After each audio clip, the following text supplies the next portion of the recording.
Tonga soa indray eto amin'ny fampalava faharoa fitalavitry matv indro atsidika amintsika avy hatrany ary aloha ireo vaovao isan'ny nisongadina tamin'ity androany ity alohan'ny irosotsika tanteraka ao anatin'ny fanomezana an'izay fampalalam-baovao izay.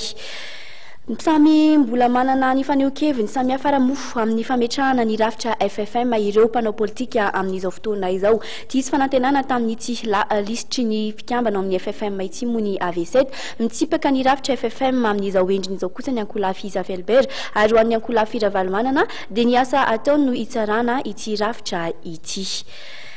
Tafakatra ena 80 isanjato ny tany fantrana eto Madagasikara amin'izao fotoana izao ary tafakatra 10 hetsy ihany koa ireo ankizy afaka mandeha an-tsekoly na dia eo aza ny fanampiana isan-karazany izay hoentiny ireo mpamatsy vola amin'ny sehatra sosialy. Io ny fanamarihana izay noentiny tompony andraikitra iray avy eo anivon'ny banky iraisam-pirenena omaly. Amin'ny mahandro ny vehivavy ny androany kosa dia nandrainy andraiky ny rehetra tamin'ny alalan'ny fanolorana fanampiana nahitana vary 2.5 gony, tsaramaso 5.10 kilao, menaka 2.5 tavoahangy ary savony 2.5 baoritra. Ny syndicat-ny vehivavy avy amin'ny bureau de placement privé de Madagascar na BPPM ho fanampiana indrindra moa anireo traboina any amin'ny faritra atsimo ny nosy iny ho fanehoana firaisankina amin'ireo mpiray tanindrazana ny aramboina ny atsimo izay. Tompoko lahy sy tompoko vavy mbola ampitsikina hatrany ho anaterana ny araba ho antsika rehetra ny tokantrano any ary anolorana ihany koa ny fampalalam-baovao ho antsika ary.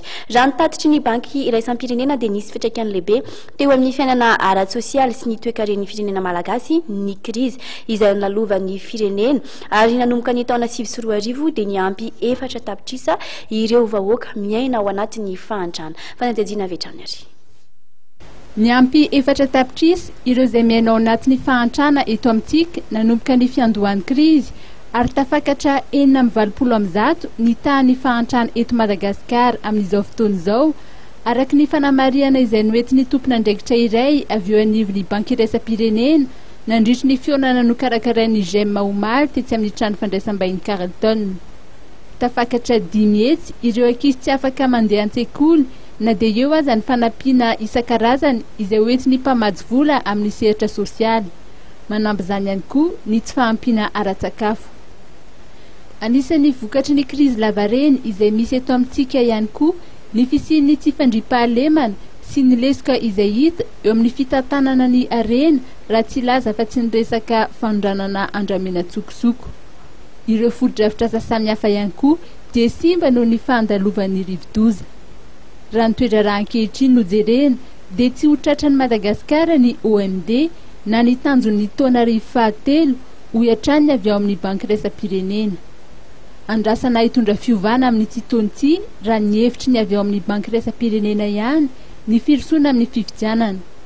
Zava-dehibe ho ny country manager ny banky iraisam-pirenena ny na tsy filatsahan'ny filohan'ny tetezamita Andry Rajoelina sy ny filoha teo aloha Marc Ravalomanana fa tsy ampy kosa nefa izany. Andrasana rano voalaza ny tena isian'ny fitoniana na ny apaisement izany. Betsaka ihany koa ny andrasana amin'ny orinasa mpitrandraka toy ny orinasa Ambatovi fa misy ihany ny fandanjalanjana tsy maintsy atao raha ny hevitra izay nivoatra omaly tetsy amin'ny trano fandraisam-bahiny Carlton.